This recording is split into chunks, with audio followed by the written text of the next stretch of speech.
It was late evening. The wind was quiet, almost too quiet. I was checking my security cameras like I do every night. But this time, something was wrong. Camera 3 showed 3 shadows. HOA patrol officers climbing over my backyard fence. No permission. No knock. Just straight into my property. Their flashlights were sweeping across the ground, like they were searching for something. Or planting something. Then I heard one of them whisper, "The fence is loose, break it. We'll issue the violation tomorrow." My chest tightened. Another patrol officer walked right up to my bedroom window, placed his hand on the frame, and slowly tried to open it. In that moment, I realized they weren't patrolling, they were breaking in. I grabbed my shotgun, and one thought hit me harder than anything. If I had checked the cameras even 20 seconds later, this could have ended very, very differently. Earlier that day, everything felt normal, or at least it looked that way. I'm a middle-aged homeowner. Quiet life. 2 grown kids who visit on weekends. A wife who loves gardening more than anything. And after 20 years in this house, I've never had a real problem with the HOA. Just a few minor warnings about trash cans and lawn height. But the past week, something felt off. I noticed an HOA patrol car driving unusually slow past my place. Not once, not twice, but 5 times in a single afternoon. My mailbox was found half open one morning, even though I was sure I had closed it the night before. And 2 nights ago, when I went out to feed the dog, I found my backyard gate slightly open, even though I had locked it myself. At that moment, I brushed it off. Maybe the wind did it. Maybe a kid passed by. Maybe I'm overthinking it. But now, after watching those men climb my fence tonight, I realized something else. The signs were there. I just didn't want to believe them. The first real sign that something was wrong came 3 days before the trespassing incident. I had just come home from work. Long day, sore back, hungry, ready to relax. But the moment I stepped onto my porch, I saw a bright yellow paper taped to my front door. A violation notice. I frowned. I hadn't broken any rules, at least none that I knew of. When I read the reason, my confusion turned into anger. Unapproved structure located behind the property. Immediate correction required. I walked straight to the backyard.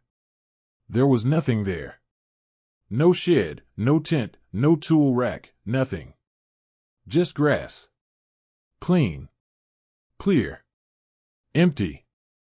I called the HOA office immediately. A woman answered with the kind of voice that said she enjoyed having authority. "Yes, this is HOA management. What's your issue?" I explained the notice. She replied sharply, "Well, our patrol team doesn't make mistakes. If they saw an unapproved structure, it was there." I paused. "Ma'am, there's nothing behind my house." She sighed, annoyed. "Maybe you removed it before calling us." "Either way, the violation stands until further review." Click. She hung up. I stood there on my porch with the phone still in my hand, staring at the empty yard. That was the moment the first thought crossed my mind. They're trying to create something, not catch something. But even then, I didn't imagine they would go as far as trespassing, breaking my fence, and attempting to open my window. Not yet.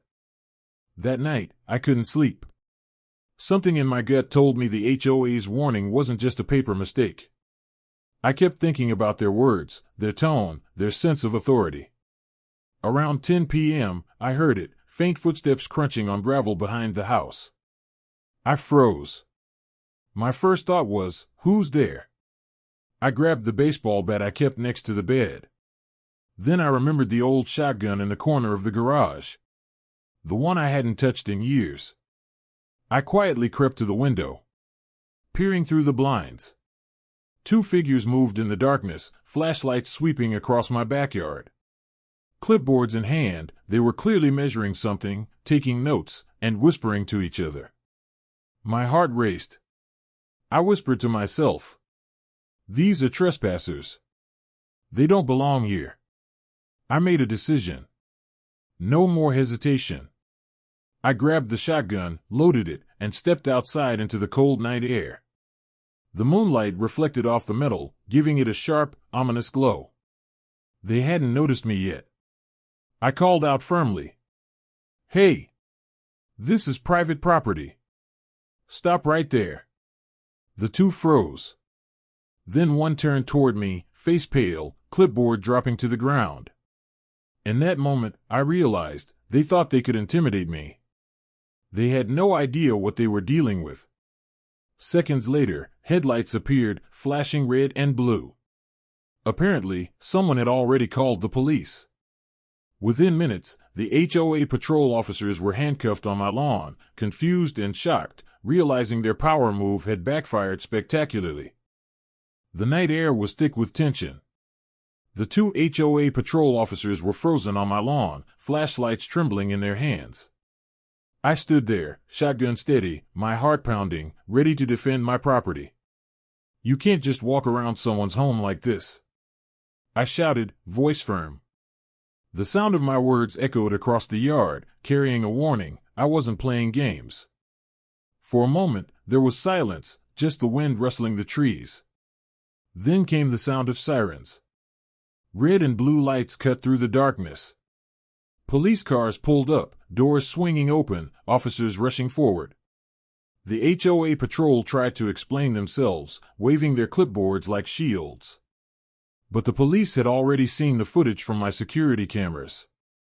Clear proof that these authorities had no legal right to enter my property. Handcuffs clicked. Suddenly, the tables had turned.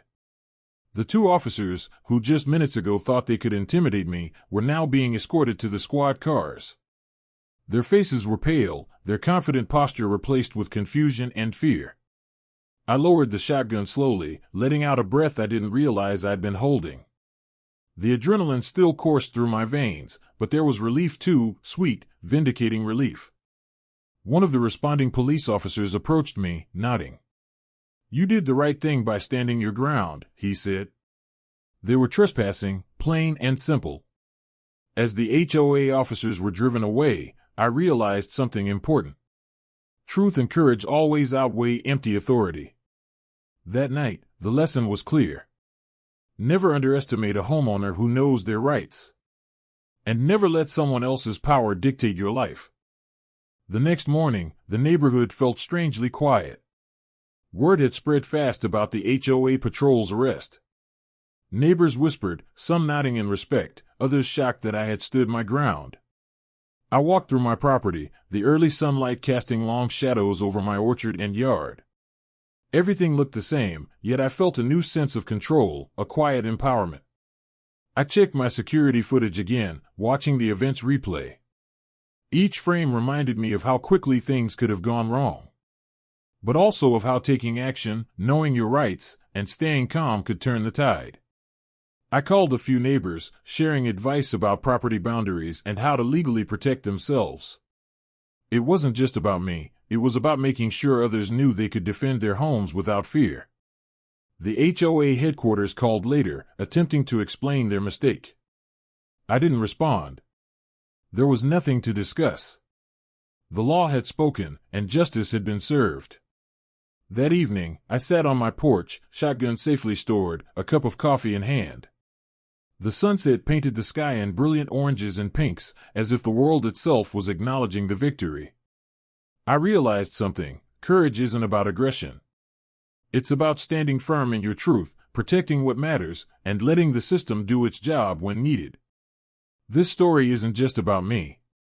It's about homeowners everywhere who are faced with intimidation and unlawful authority.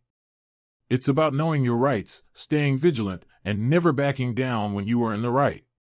Because in the end, justice isn't given. It's earned, defended, and remembered. And that night, as the stars appeared overhead, I knew one thing for sure. My home, my rights, my peace, I would never let anyone take them without a fight.